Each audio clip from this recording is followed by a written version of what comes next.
Welcome to my world, where I'm just another face in the crowd, even at a family baby shower.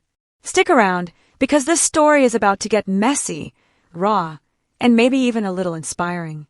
Don't forget to hit that subscribe button if you want to hear how I went from invisible to unforgettable. Let me introduce myself. I'm Lucy Harper, the quiet one in the family. The one who blends into the wallpaper unless someone needs an extra pair of hands or a shoulder to cry on. Today, though, I wasn't prepared for what was coming my way. It all started at my sister-in-law's baby shower, a Pinterest-perfect event held in her sprawling Connecticut home. Think pastel balloons, floral centerpieces, and a dessert table so elaborate it looked like it belonged in a bakery window. I'd spent the morning helping Sophia, my brother's wife, set everything up while she flitted around making sure every detail was Instagram-worthy. But as the guests arrived, I quickly realized I didn't belong here, not really. These women were polished, confident, and dripping with designer labels. Me. I was wearing a simple navy dress I bought on sale last year, holding a plate of mini quiches like some kind of awkward caterer. The room buzzed with laughter and chatter, but no one seemed to notice me standing there. And honestly, I was used to it. Still, something about today felt different. Maybe it was the way Sophia breezed past me without so much as a thank you after I helped arrange her gift table. Or maybe it was the sinking feeling in my stomach that told me this wasn't going to be just another forgettable afternoon. Little did I know, this baby shower would change everything, for better or worse. So grab your coffee, or wine, depending on the time of day, and stick around. You won't believe what happened next. Sophia Bennett, or should I say Queen Sophia, is the kind of woman who walks into a room and immediately becomes the center of attention. She's beautiful, charming, and has a way of making people feel like they're the most important person in the world until they stop being useful. My brother, Jack, adores her, and don't get me wrong, she's not a bad person. She's just exhausting. Growing up, I always felt like the sidekick to Jack's hero.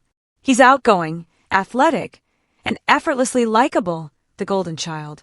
Then there's me, the introverted bookworm who preferred staying home with a novel instead of going to parties. When Jack met Sophia 5 years ago, their whirlwind romance swept everyone off their feet, including me. At first, I thought we could be friends. I tried really hard to bond with her. I complimented her cooking, even when it was takeout. Joined her yoga class once, only to twist myself into a pretzel, and even offered to babysit her dog when they went on vacation. But every attempt fell flat. Eventually, I stopped trying. As I stood in her living room that afternoon, watching her laugh with her best friend, Amanda, I couldn't help but wonder why I bothered showing up at all. Was I just here to fill a seat? To make the guest list look bigger? Whatever the reason, I decided then and there that I'd keep my head down and get through the day without causing any waves. Spoiler alert, that plan didn't work out. The baby shower game started shortly after everyone settled in, and I found myself hovering near the snack table, pretending to refill plates. That's when it happened. One of Sophia's co-workers, a tall, impeccably dressed woman named Karen, walked up to me and handed me an empty platter. "Oh, excuse me," she said with a tight smile. "Could you bring this to the kitchen? And maybe grab another tray of those cucumber sandwiches? They're divine." For a split second, I froze. Did she seriously think I worked here? Before I could respond, Sophia called out, "Karen, that's my sister-in-law, Lucy." Her tone was light, almost teasing, but it stung all the same. Karen gave me an apologetic look, muttered something about how we all look alike in aprons, and scurried away. I forced a laugh, pretending it didn't bother me, but inside I was cringing. Great, now I was officially the invisible girl at the party. As the afternoon wore on, things only got worse. During the Guess the Baby food game, Amanda made a joke about how quiet types probably don't eat anything adventurous. Everyone laughed, including Sophia, while I sat there wishing the floor would swallow me whole. By the time dessert was served, I was ready to call it quits. But fate had other plans, for me and for Sophia. Stay tuned, because episode 4 is where the real drama begins. As the afternoon dragged on, I noticed a pattern. Every time someone asked for volunteers, to pass out prizes, organize gifts, or lead a game, I somehow managed to be overlooked. It wasn't overt. No one said, "Not you, Lucy." But they didn't have to. Their eyes skimmed right over me, landing on someone louder, flashier, or simply more noticeable. At one point, Amanda announced a round of baby bingo, and naturally, she chose herself as the caller. "Who wants to keep score?" she asked brightly. Several hands shot up, but mine stayed firmly in my lap. Not because I didn't want to participate, I just knew I wouldn't be picked. Sure enough, she selected Chloe, a bubbly blonde who worked with Sophia, leaving me sitting there like a forgotten bookmark. Even worse was when Sophia took the microphone to thank everyone for coming. She singled out specific guests by name, her trainer, her boss, her childhood best friend, but never once mentioned me. Not even a generic thanks to my wonderful family. It was like I didn't exist. Each slight chipped away at my confidence, piece by tiny piece. By the time Vanessa, Sophia's sharp-tongued cousin, started pontificating about parenting philosophies, I was simmering with frustration. Something inside me snapped when she declared that only certain kinds of women were cut out to be mothers. That's when I realized I couldn't stay silent anymore. When Sophia grabbed the microphone for her big thank you moment, I thought maybe, just maybe, she'd finally acknowledge me. After all, I'd spent hours helping her prep for this day. I'd blown up balloons until my arms ached, arranged gift bags with precision, and even baked a batch of her favorite lemon cookies. But nope, not a single word of thanks came my way. Instead, she gushed about how grateful she was for Amanda, the best friend anyone could ask for, Karen, my brilliant coworker who keeps me sane, and Vanessa, the cousin who always tells it like it is.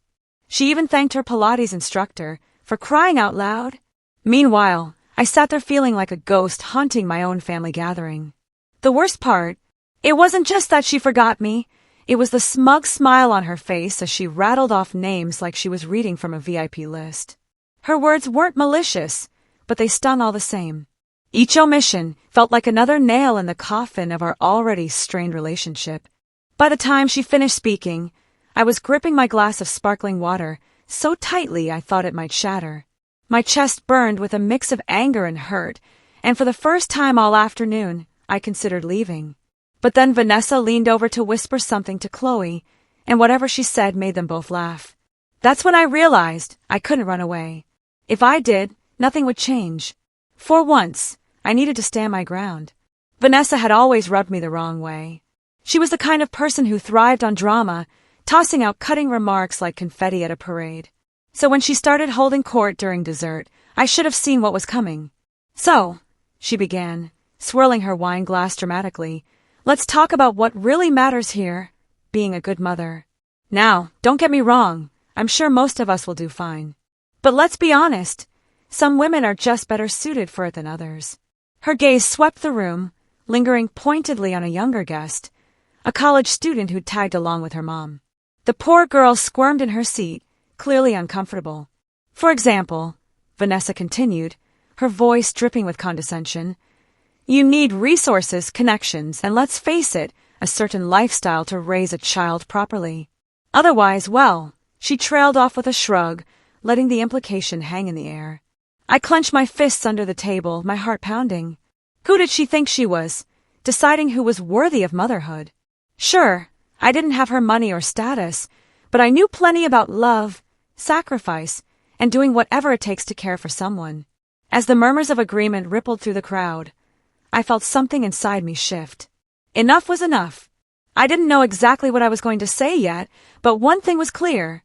I wasn't going to sit there and let her dismiss people like we were nothing. The room buzzed with nervous energy as Vanessa wrapped up her little monologue. Some guests nodded along, while others exchanged uneasy glances. No one dared challenge her, not even Sophia, who looked mildly uncomfortable but didn't intervene. That's when I stood up. "I disagree," I said, my voice trembling but audible. Every head turned toward me, eyes wide with shock. Even Vanessa, mid-sip of her wine, froze like a deer caught in headlights. For a second, I panicked. What was I doing?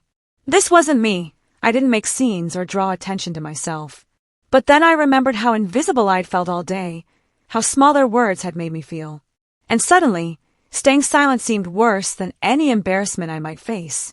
You can't measure someone's ability to be a good mother by their bank account or social circle, I continued, my voice growing steadier. It's about love, patience, and showing up when it matters. Those things don't come with a price tag. The room went dead silent. You could have heard a pin drop. Vanessa blinked at me, her mouth slightly open, while Sophia stared like she'd never seen me before. In that moment, I realized something. I wasn't just speaking to Vanessa, I was speaking to everyone who'd ever underestimated me, including myself. The silence in the room was deafening. Every pair of eyes was on me, and for once, I didn't feel invisible. Instead, I felt powerful, like I'd finally stepped into a spotlight I'd been avoiding my entire life. I took a deep breath, steadying myself before continuing. You all might not know this about me, I said, my voice firm now, but I practically raised my younger brother after our parents divorced. My mom worked 2 jobs just to keep us afloat, so it fell to me to handle everything else, making sure he got to school, helping him with homework, even teaching him how to tie his shoes. My throat tightened as memories flooded back. The late nights spent comforting him when he cried for our dad. The weekends I gave up hanging out with friends because someone had to stay home and cook dinner. The endless sacrifices I made without ever expecting recognition or thanks. I wasn't perfect, I admitted, glancing around the room. There were days I wanted to give up, times I resented having to grow up so fast. But through it all, I learned something important. Being a good caregiver isn't about having money or status. It's about showing up, day after day, even when it's hard. It's about loving someone unconditionally, no matter what. By the time I finished speaking, tears pricked at the corners of my eyes. I expected judgment, maybe even ridicule, but instead, I saw something unexpected. Rachel, one of Sophia's quieter cousins, nodded slowly, her expression thoughtful. Amanda shifted uncomfortably in her seat, avoiding eye contact. And Vanessa? She looked like she'd swallowed a lemon. For the first time that afternoon, I felt seen. But the real test was yet to come. As the weight of my words settled over the room, Vanessa finally found her voice. Oh, please, she scoffed, rolling her eyes. Are we really supposed to applaud because you played babysitter for your brother? Spare us the sob story, Lucy. Not everyone has the luxury of playing martyr. Her comment hit like a slap, but it didn't knock me off balance. If anything, it fueled me. It wasn't about playing martyr. I shot back, surprising even myself with how sharp my tone sounded. It was about doing what needed to be done. Something tells me you wouldn't last 5 minutes in my shoes. A collective gasp rippled through the crowd. No one talked to Vanessa like that, not if they value their social standing. But I didn't care anymore. Let her hate me. I'd already spent too much of my life worrying about what others thought. Sophia, who'd been eerily quiet until now, finally spoke up. Lucy, maybe this isn't the time or place. No, Sophia, I interrupted, turning to face her. This is the time. Because apparently, unless I shout loud enough to drown out everyone else, I don't exist to any of you. Her cheeks flushed red, whether from guilt or embarrassment I couldn't tell. Either way, it felt good to call her out. But the tension in the room was palpable. Some guests whispered behind their hands, while others stared at their laps, clearly unsure whose side to take. That's when Rachel leaned forward and said softly, "She's right, you know." Rachel's quiet declaration sent shockwaves through the room. For a moment, nobody moved. Then Vanessa let out a brittle laugh, shaking her head. "Unbelievable," she muttered, shooting Rachel a glare. "Next thing you'll say is she should get a medal for surviving childhood." Other guests chimed in, some defending Vanessa, others supporting me. Chaos erupted as voices overlapped, each person trying to make themselves heard. "You're making this about you." Vanessa snapped at me, pointing an accusatory finger. "No one asked for your sob story. And yet here we are." I shot back, crossing my arms. Because apparently, the only way to get anyone's attention is to force it. Sophia tried to intervene, raising her hands in a placating gesture. Okay, let's all calm down. This is supposed to be a celebration, remember? A celebration of what? I demanded, my frustration boiling over. Of pretending everything's perfect, while ignoring the people who don't fit your mold? Newsflash, Sophia. Not everyone lives in your bubble. The room fell silent again, this time heavy with discomfort. Even Sophia looked rattled, her polished facade cracking under the pressure. Still, Vanessa wasn't done fighting. "Fine," she sneered, standing up and grabbing her purse. "If this is how it's going to be, count me out. Come on, Chloe. Let's go somewhere less toxic. Chloe hesitated, glancing between Vanessa and me, before reluctantly following her out the door. Their exit left a void in the room, but also a strange sense of clarity. Once Vanessa stormed off, the energy in the room shifted. The remaining guests exchanged uneasy looks, unsure whether to follow her lead or stay put. But then Rachel spoke up again, louder this time. "I'm staying," she announced firmly, setting her glass down on the table. "And frankly, I think Lucy deserves more credit than any of us have given her today." Her words hung in the air, breaking the tension like sunlight piercing through clouds. One by one, other guests nodded in agreement. Even Karen, the woman who'd mistaken me for staff earlier, offered an apologetic smile. "You're absolutely right," she said, addressing me directly. "We've treated you unfairly, Lucy. I'm sorry." Her apology caught me off guard, softening some of the anger I'd been carrying. Others began chiming in, sharing their own stories of feeling overlooked or dismissed. It was surreal, watching these polished, confident women open up about their vulnerabilities. Sophia, however, remained unusually quiet.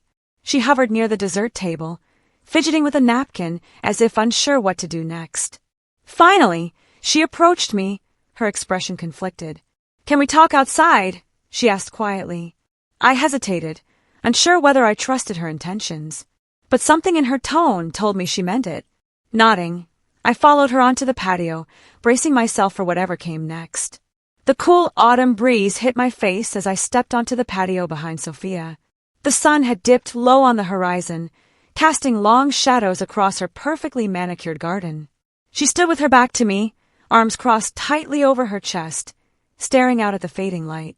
For a moment, neither of us spoke. Finally, she turned to face me, her expression a mix of guilt and defensiveness. "I didn't mean to hurt you today," she began, her voice trembling slightly. "You know that, right?" I stared at her, trying to gauge whether she truly believed what she was saying. "Did you even notice I was there?" I countered, my tone sharper than I intended. "Or was I just another nameless face in your guest list?" Her cheeks flushed red, but she didn't look away. "That's not fair," she said softly. "You're my sister-in-law. Of course I noticed you were here. But you didn't acknowledge me," I pressed, my frustration bubbling to the surface. "Not once. You thanked everyone else, your trainer, your boss, your Pilates instructor, but not me. Do you have any idea how that feels?" Sophia opened her mouth to respond, then closed it again, clearly struggling for words. I didn't realize," she admitted finally, her voice barely above a whisper. "I thought you understood how much I appreciate everything you do for us, for Jack, for me. Maybe I take it for granted." Her admission caught me off guard. For all her polished exterior, Sophia looked vulnerable now, like a little girl caught in the act of doing something wrong. Part of me wanted to soften, to let her off the hook, but another part reminded me that this wasn't just about today. It was about years of feeling invisible, dismissed, and undervalued. "I'm not asking for a medal or a thank you speech," I said firmly. "But I deserve respect, Sophia, just like anyone else." She nodded slowly, tears welling up in her eyes. "You're right," she whispered, "and I'm so sorry." Before either of us could say anything more, the sliding glass door opened, and Jack appeared, his brow furrowed with concern as he took in the scene. Sophia teary-eyed, me standing rigid with my arms crossed, the tension between us thick enough to cut with a knife. "What's going on out here?" he asked, looking from me to Sophia and back again. Sophia hesitated, glancing at me as if seeking permission to speak. When I didn't object, she sighed heavily. "I messed up, Jack. Big time. I treated Lucy like she didn't matter today, and I've been doing it for a while now without even realizing it." Jack's expression shifted from confusion to disbelief. "Are you serious?" "Sophia, Lucy's your family. How could you?" "It's not just Sophia," I interrupted, stepping forward. "It's everyone, at least, it feels that way sometimes. Like I'm only useful when someone needs help, but otherwise I don't exist." Jack's shoulders sagged as he processed my words. He ran a hand through his hair, clearly torn between defending his wife and supporting his sister.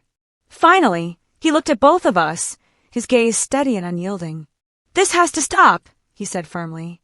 Both of you. Sophia, you need to do better. And Lucy, he paused, turning to me. You can't keep letting people walk all over you.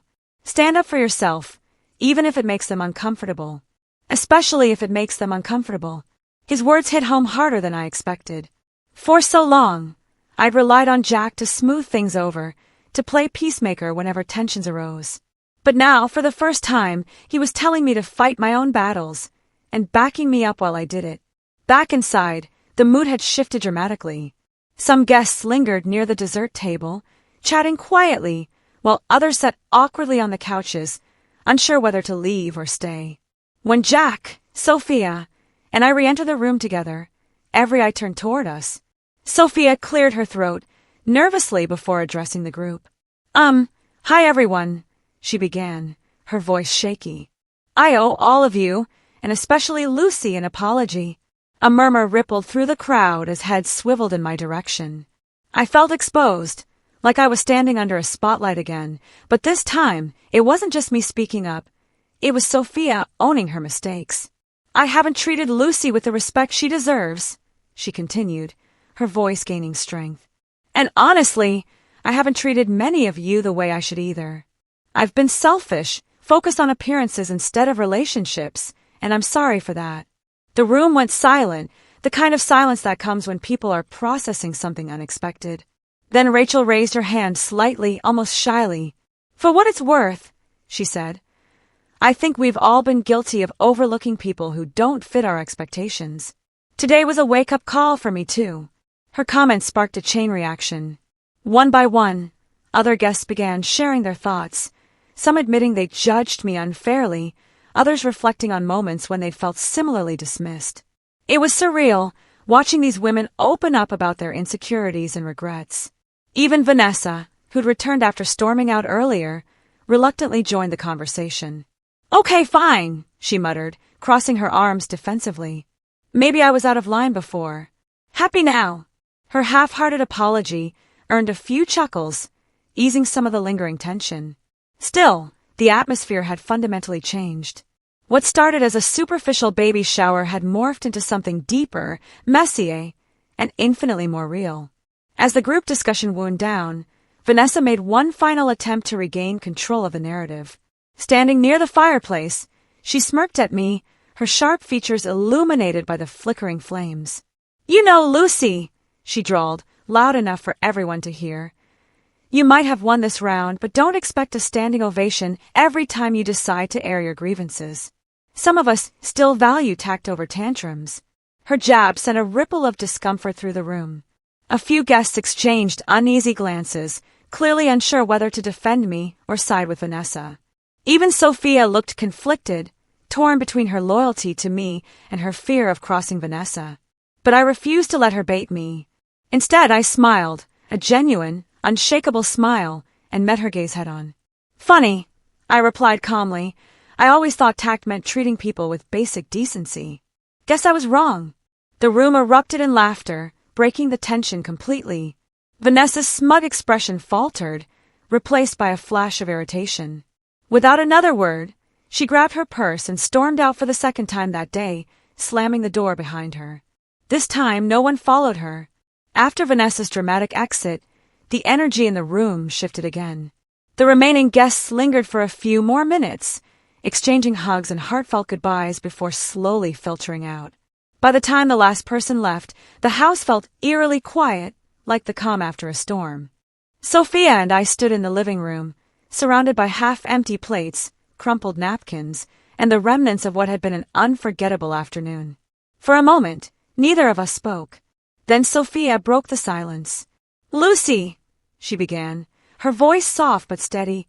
Can we sit down? There's something I need to say. I hesitated, unsure whether I was ready to hear another apology.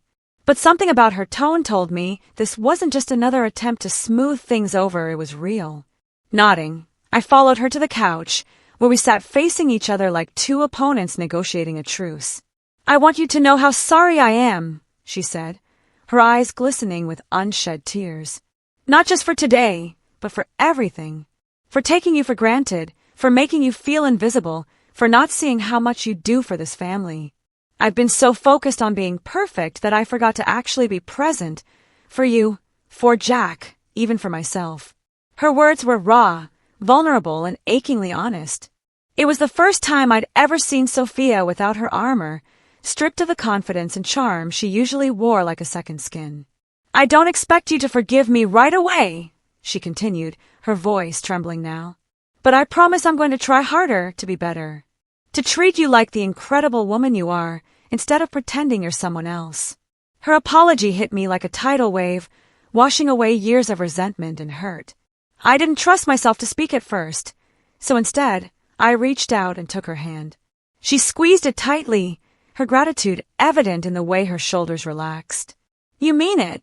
I asked finally, my voice barely above a whisper. She nodded fiercely. Every word. As the evening stretched into night, Sophia and I stayed up talking long after everyone else had gone home. We laughed about old memories, cried over missed opportunities, and made promises to reconnect in ways that felt authentic, not forced or performative. By the time we called it a night, I felt lighter than I had in years. Forgiveness is a funny thing. It doesn't erase the pain, but it does give you permission to let go of the weight holding you down. And for the first time in a long time, I felt free.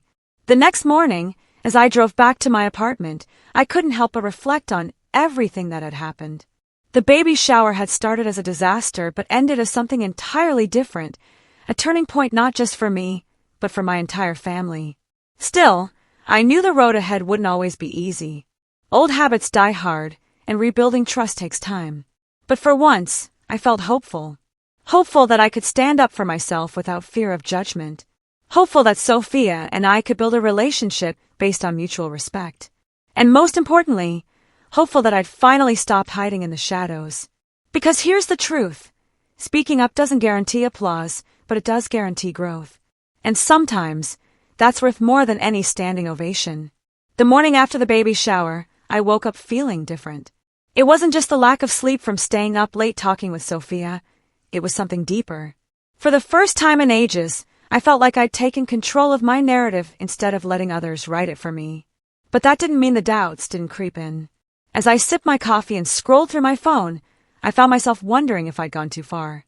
Had I embarrassed Sophia, alienated her friends, ruined whatever fragile peace we'd managed to restore? Then my phone buzzed with a text from Rachel, one of the guests who'd stood by me during the showdown. "Rachel, hey Lucy, wanted to say thanks for being so brave yesterday. You inspired a lot of us to rethink some things. Hope we can grab coffee soon." Her message caught me off guard and warmed my heart. I'd expected judgment or awkwardness, but instead, people were reaching out with kindness and support. Over the next few days, I received similar texts from Karen, Amanda, and even Chloe, Vanessa's reluctant sidekick.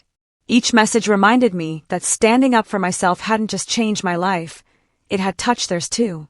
Still, there was one person whose reaction mattered most, Sophia. A few days later, Sophia called to invite me to lunch. At first, I hesitated. Was this going to be another apology session? Or worse, an attempt to sweep everything under the rug? But then she added, "No baby talk allowed. Just us." That sealed the deal. We met at a cozy cafe downtown, tucked into a corner booth with steaming cups of tea between us. The conversation started awkwardly. We both tiptoed around the elephant in the room, but eventually we dove into deeper waters. "I've been thinking about what you said," Sophia admitted, stirring her tea absently. "About feeling invisible. And honestly, it broke my heart. Not because I'm mad at you for saying it, but because I realized how true it must have felt." I nodded, surprised by how much easier it was to talk to her now. Maybe it was because she wasn't trying to defend herself anymore, or maybe it was because she finally seemed to see me. "I don't want things to go back to the way they were," she continued. "I want us to actually know each other. To be real, not just polite." Her words struck a chord. For years, I'd settled for surface-level interactions with Sophia, convincing myself that was all either of us wanted. But sitting across from her now, I realized how wrong I'd been. "Me too," I said softly, smiling despite myself.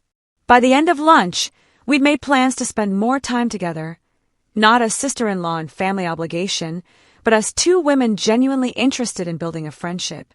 In the weeks that followed, my social circle began to expand in ways I never anticipated. Rachel and I met for coffee, bonding over our shared love of photography and mutual disdain for pretentious baby showers. Karen invited me to join her book club, where I discovered a group of women who valued authenticity over appearances.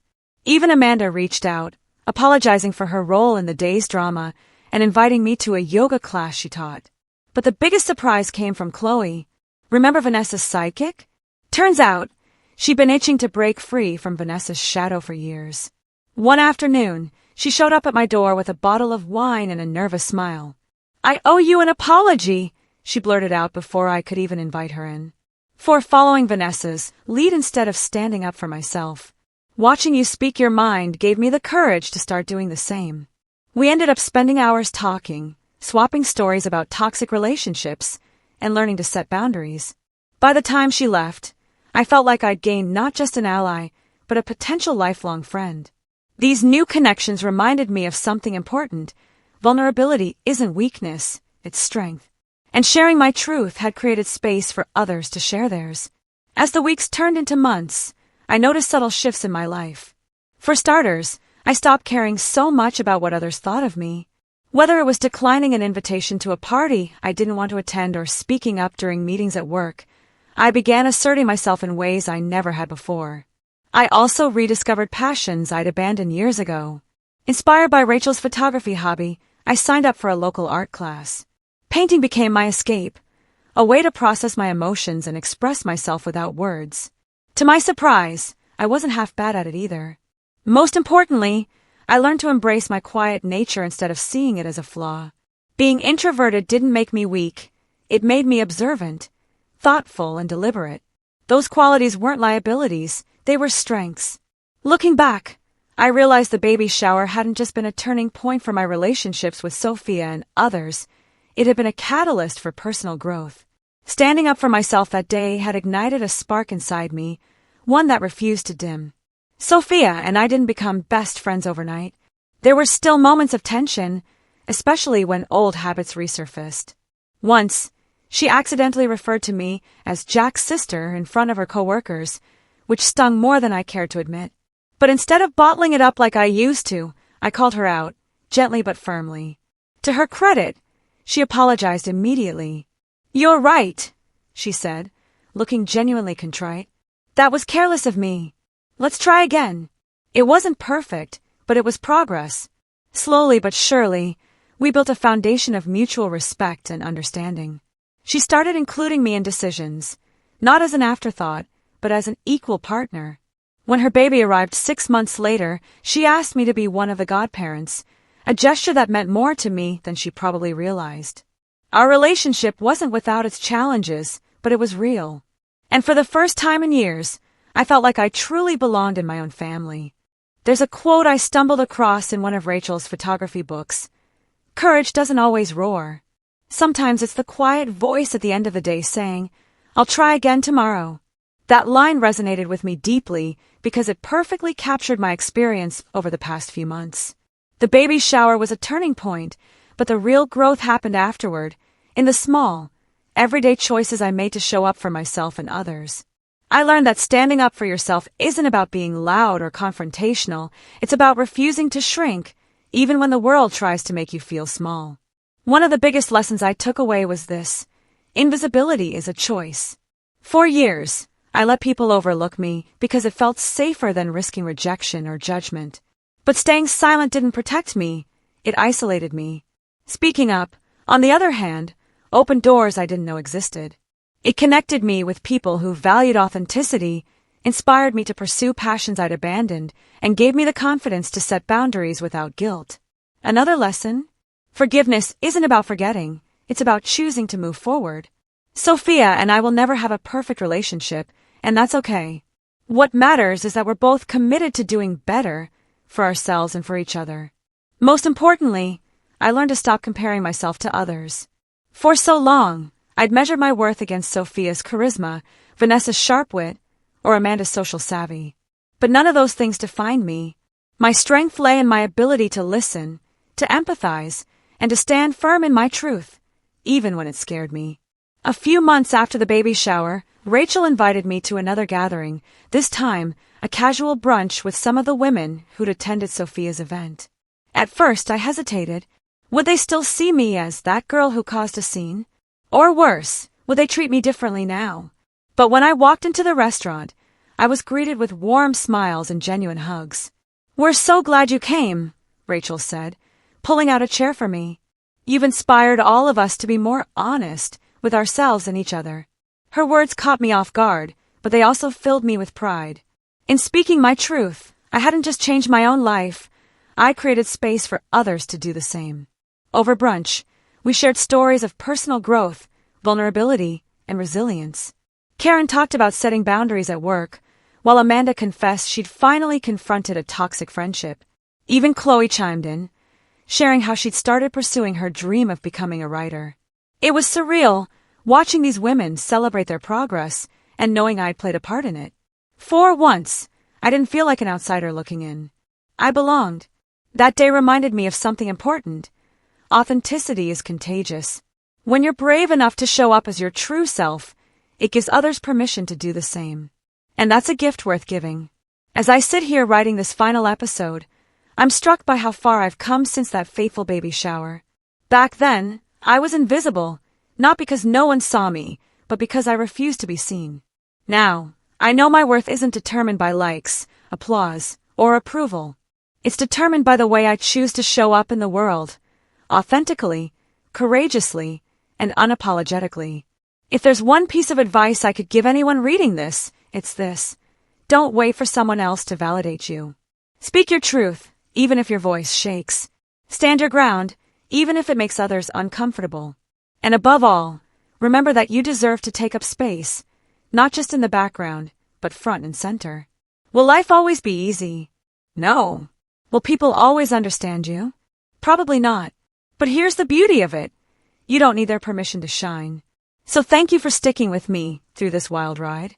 If my story inspires even one person to find their voice, or to realize they already have it, then every awkward moment, every tear, and every hard-fought victory was worth it. Because sometimes, all it takes is one brave voice to change everything.